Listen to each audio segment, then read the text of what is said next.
Good morning, student. Today we are going to read class 7th SST Geography chapter number 6 Weather and Climate part 4. So in the previous topics I had explained about the different heat zones as well as the factors which affect the atmosphere and atmospheric pressure.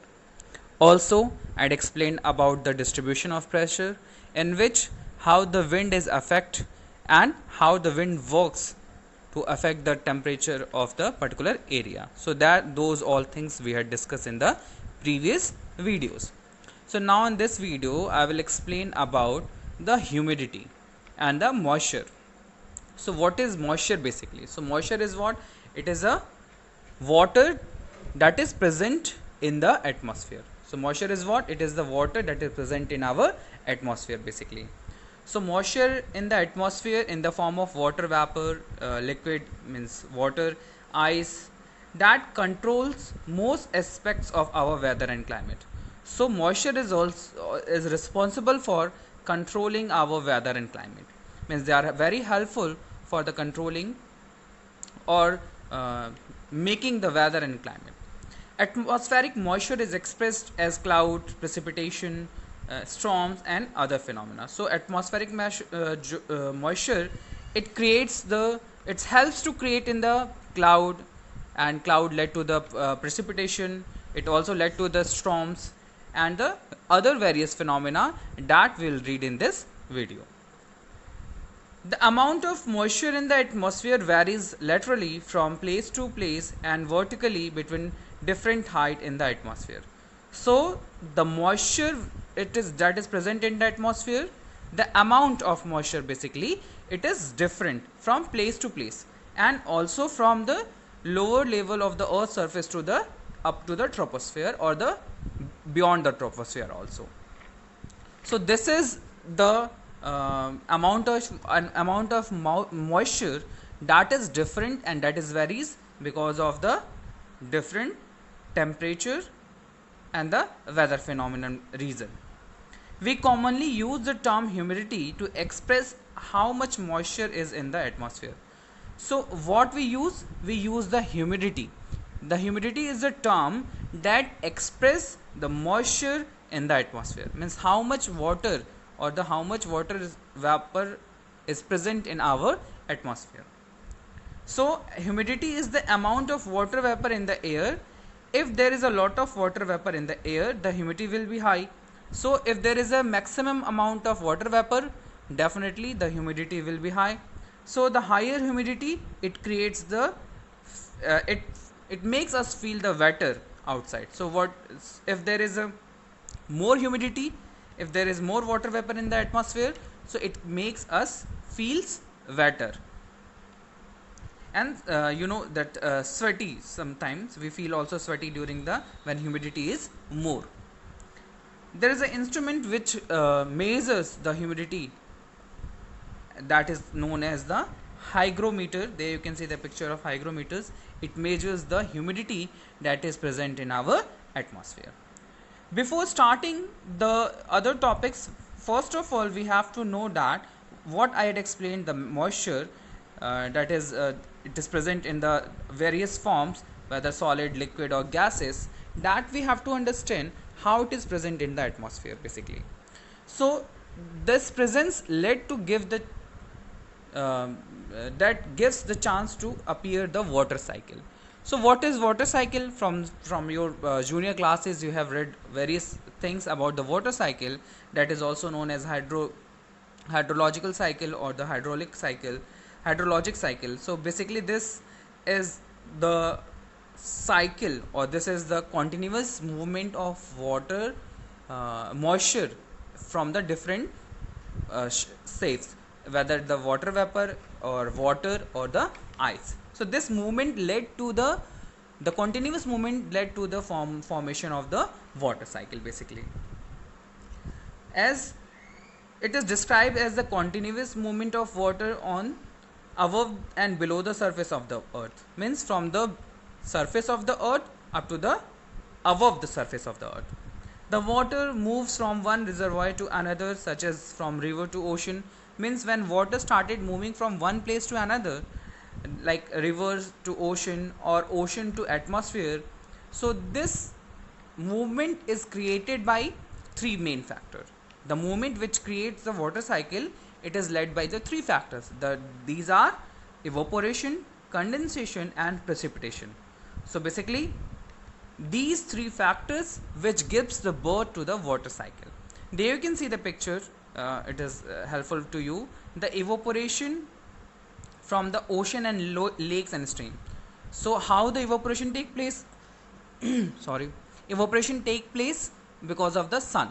So temperature is high, so what will happen? The water will started evaporating. So it evaporate and it started reaching to the sky and it condenses over there and forms the cloud. So when condenses is there and it get uh, barriered by some of the object, whether the mountain or the other barrier object, so it started precipitation.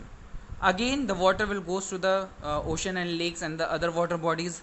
So again the evaporation procedure occurs, then condensation and then precipitation. So this creates and this gives to the birth to the water cycle or the formation of the water cycle. So we'll have to understand each of the things, each of the three factors that is led to the water cycle in the explanation way. Let us see. The first thing that we have to understand, that is the evaporation. So evaporation is the process of a substance in a liquid state changing to a gaseous state due to increase in the temperature or the pressure or pressure. Basically when there is a more temperature, so what will happen? The water molecules started heating up and they started rising up. So this creates the water to changes into water vapor, that is the gaseous form of the water basically. And then evaporation is a fundamental part of water cycle and is constantly occurring throughout the nature. So this evaporation is the thing which occurs each and every time. Also the evaporation occurs most often in the ocean around the world.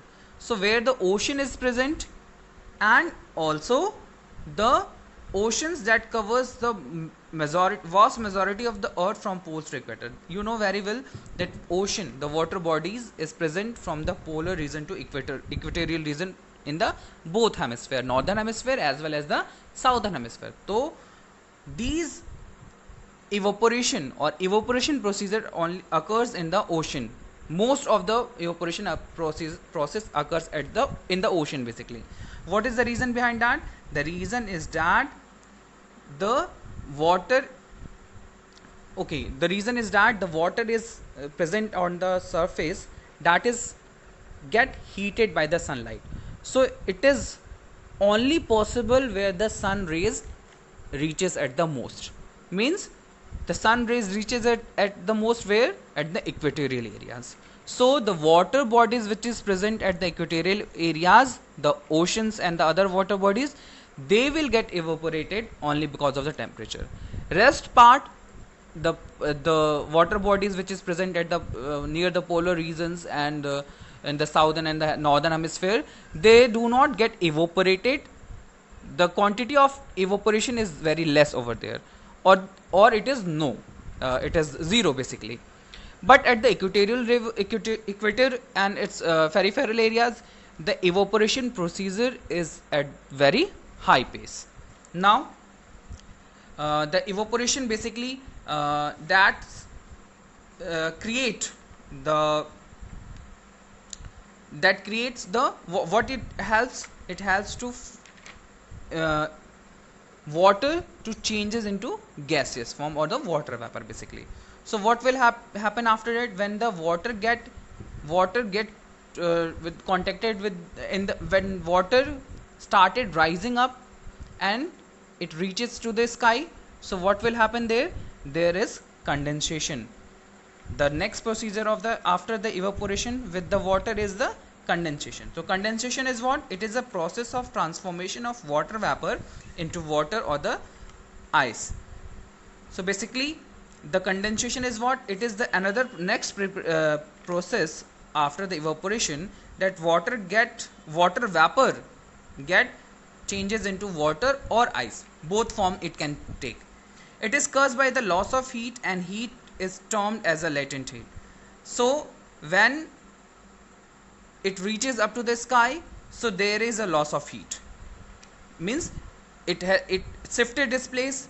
So because of the shifting of its plates, where the temperature is more, the air started rising up, and what will happen when it goes to the sky? The temperature is decreasing, and because of decreasing of temperature, it lost the heat. This term is considered as latent heat. The form of condensation can be classified on the basis of temperature and location, and it can take place at the lower than the freezing point or higher than it. So basically condensation, it is what, when the water vapor changes into water or solid. So it is because of the temperature and location. Means if we go to the higher altitudes, so condensation will be different. If we will be near to the sea level, the condensation will be different. So for the condensation procedure, it is classified into other various parts like dew, frost, fog, mist and clouds. So these are the form of condensation, and condensation can be water, in the water form and in the ice form. So the transform of the water vapor into water is called condensation. It occurs by the loss of heat. Different forms of condensation are. So basically we have to understand that condensation is categorized into different forms on the basis of temperature and its location. Means where it is present, whether it is at the higher altitude, whether it is at the equatorial regions. So the categorization of the condensation are like dew. So dew is what? There you can see the picture of dew. It's a droplet, tiny droplet. You can see the deposition of water vapor in the form of tiny droplet on the colder bodies by condensation is known as dew. So because of condensation, when the tiny droplets form on any surface or the colder bodies, that creates the dew. The temperature at which dew forms is called dew point. The dew point, you have to understand, it is the temperature. At what temperature the dew forms, that temperature is known as dew point. The dew point varies widely depending on the location, weather and the time of the day. So as I said that the condensation procedure always varies from the place to place. Means that if it is higher altitude, it might be different. If it is equatorial region, it might be different. Frost. This is another form of condensation when the temperature of the air falls below the 0 degree Celsius. When the temperature of air decreases by the 0 degree Celsius, before the dew point reaches, the water vapor is directly converted into crystal of ice called frost. So there you can see the picture. So before reaching to the surface of colder bodies, and because of the temperature, this tiny droplets or the water vapor converted into the crystals of ice, and this conversion of crystal of ice of water vapor, that gives the birth to the frost. Now the next one is fog.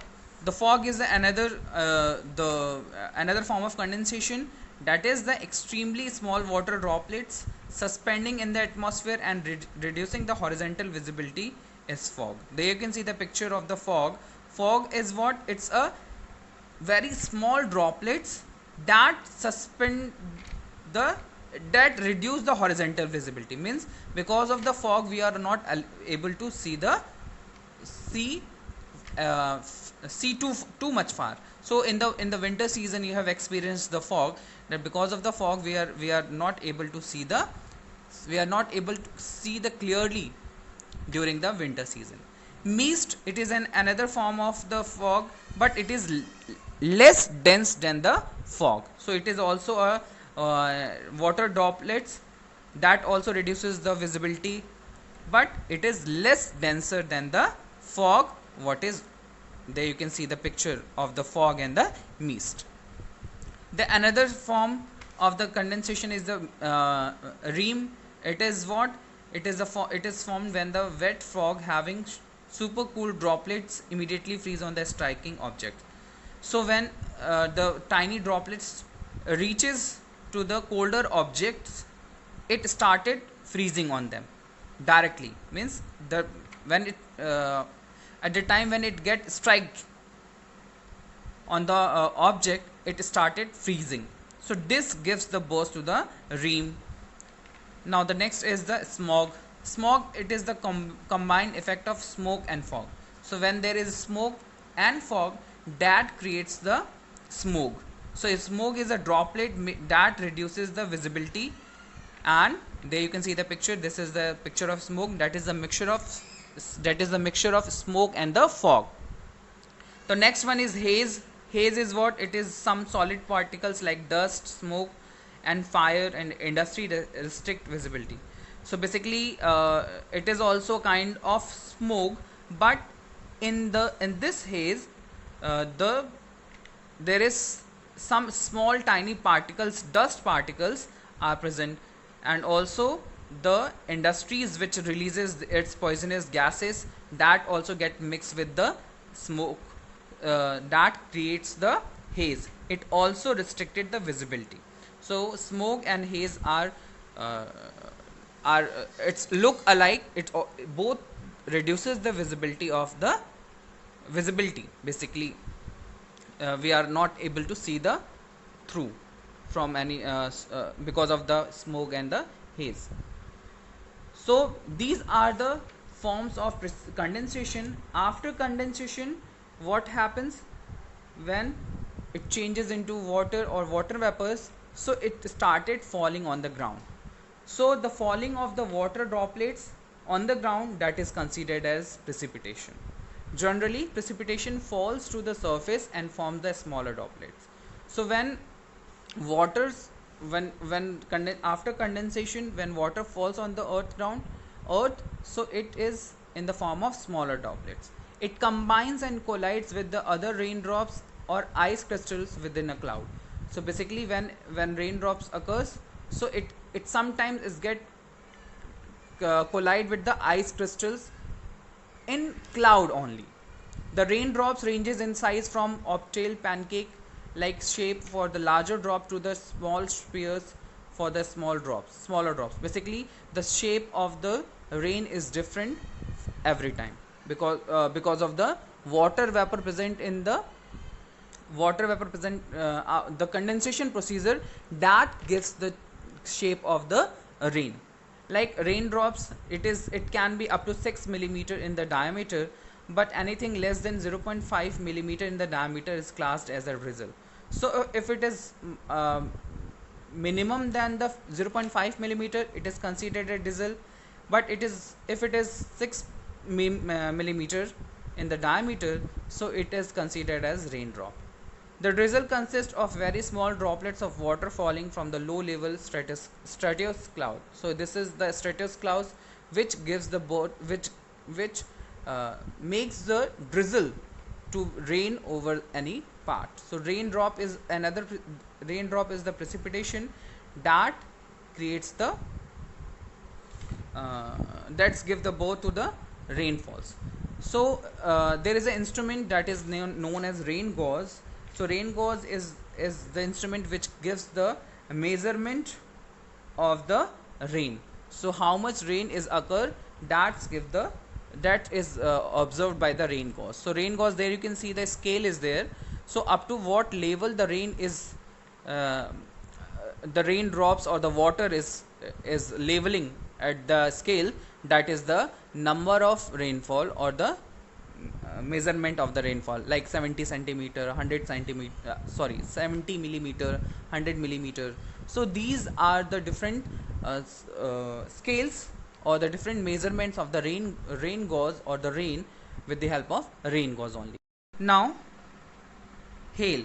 So hail is what? It is a freezing rain and is a raindrop which falls in supercooled liquid form but freeze on impact with the ground and another object to form the clear ice, and it is also known as hail or the solid precipitation. So basically, when the raindrops falls in the supercooled liquid form, means that when the raindrops drops that forms and that falls in the form of solid or the ice, that creates that gives to the formation of the hail or the hailstones.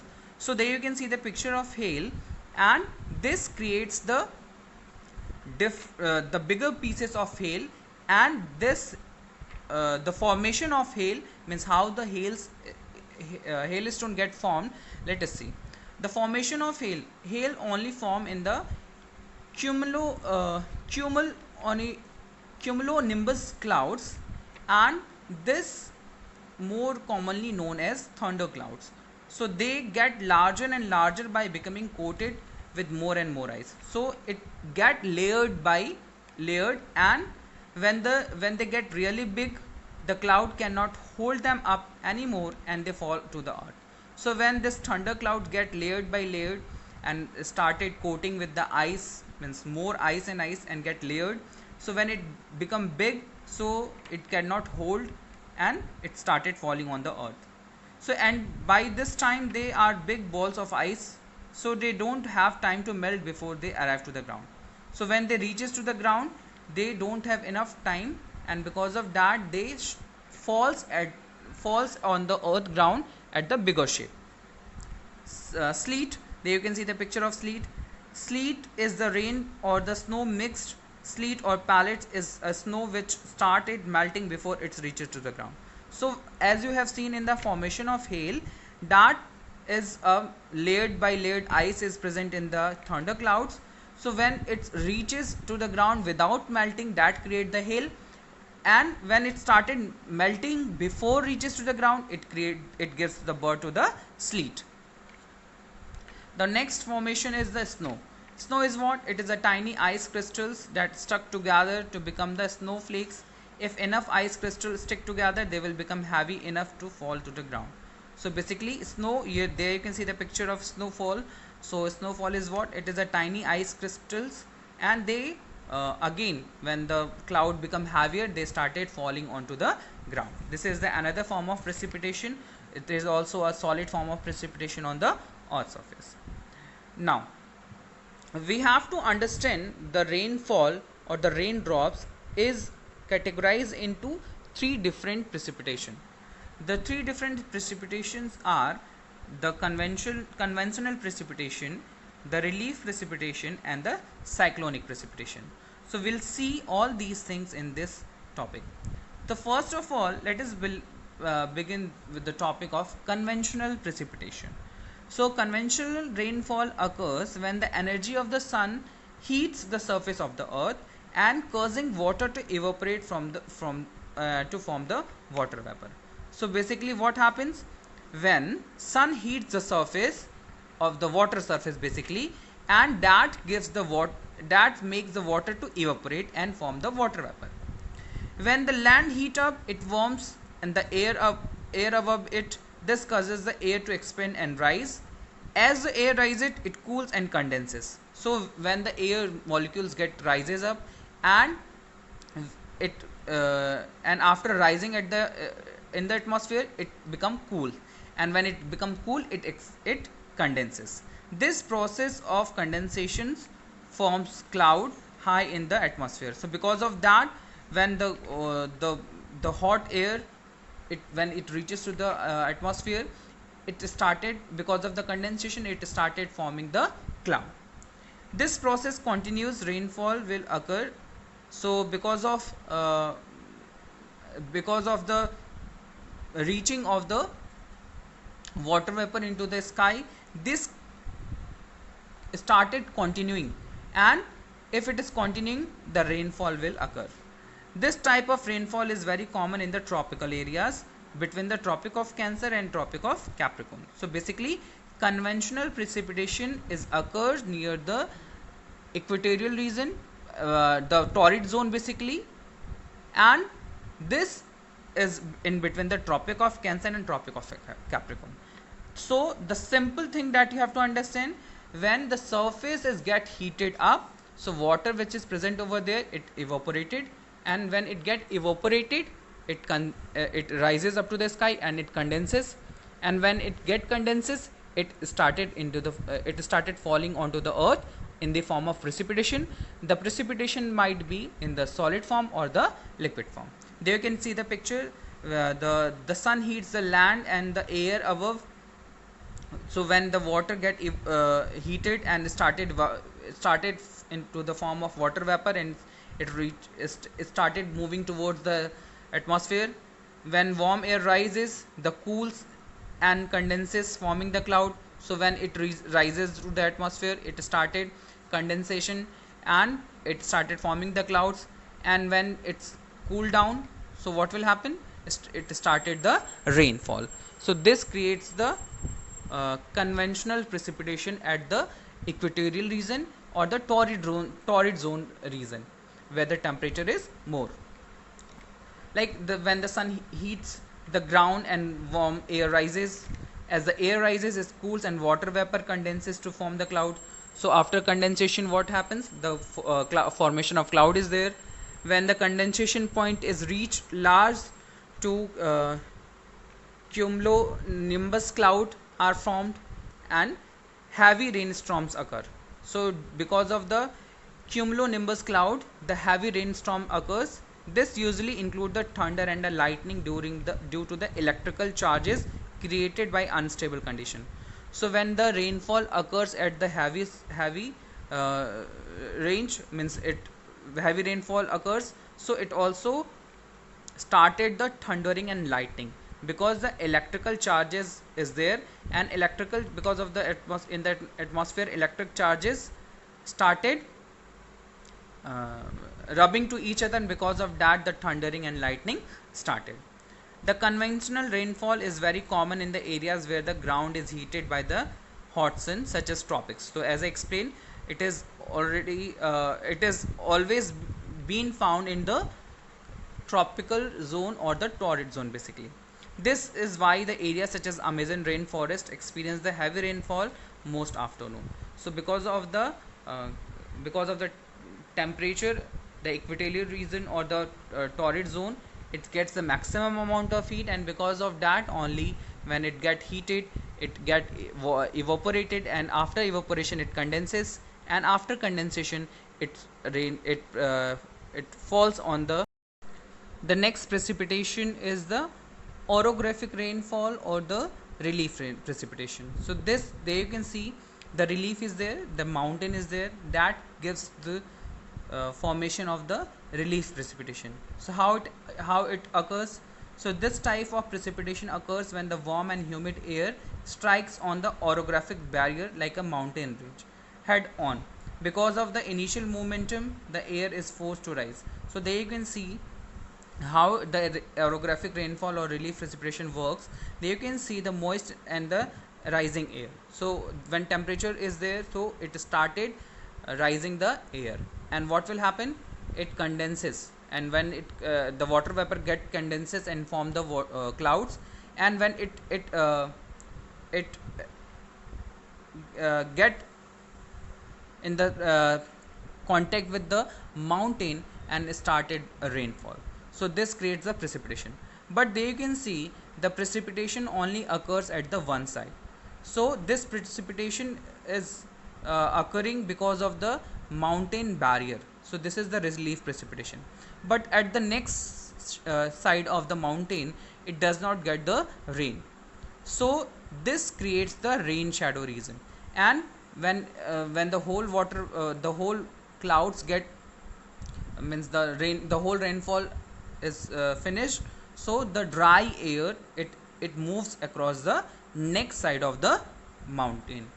So this creates the orographic rainfall. So how this happens, I had explained that when the same procedure is there, when temperature get more, so air get expand, it heated up and expand and started rising, and that create the cloud formation, and after cloud it started precipitation into the one part of the mountain, and then another part is drier.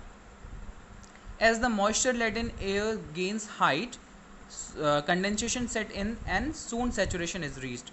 The surplus moisture falls down as orographic precipitation along the windward slope. So where the rainfall occurs because of the barrier of the mountain, so that area is considered as windward slope. The chief characteristics of this short of rain is that the windward slope receive the greater rainfall. So because of the windward slope, it get the maximum amount of rainfall. After giving the rain on the windward side, when these winds reaches to the other slope, they descended and the temperature rises. So these winds started moving from the windward side to the next side. So because of that, the dry air it is left only, and those dry air does not rain at the next side of the mountain. Then their capacity to take the moisture increases, and hence the leeward slope remains rainless and dry. So because of the moisture, because of the dry air, the leeward side is get rainless and dry. The area situated on the leeward side which get the less rainfall is known as rain shadow area. So where the rain does not appear, that area is also known as rain shadow area or the leeward area or the leeward slope. So this create the arid and semi-arid regions, and also it also known as the rain shadow effect basically. Examples are Patagonian desert in Argentina, eastern slope of Western Ghat in India. So these are where the rain shadow areas are present, that is known as relief, that is the area where the minimum rainfall or the no rainfall is occur.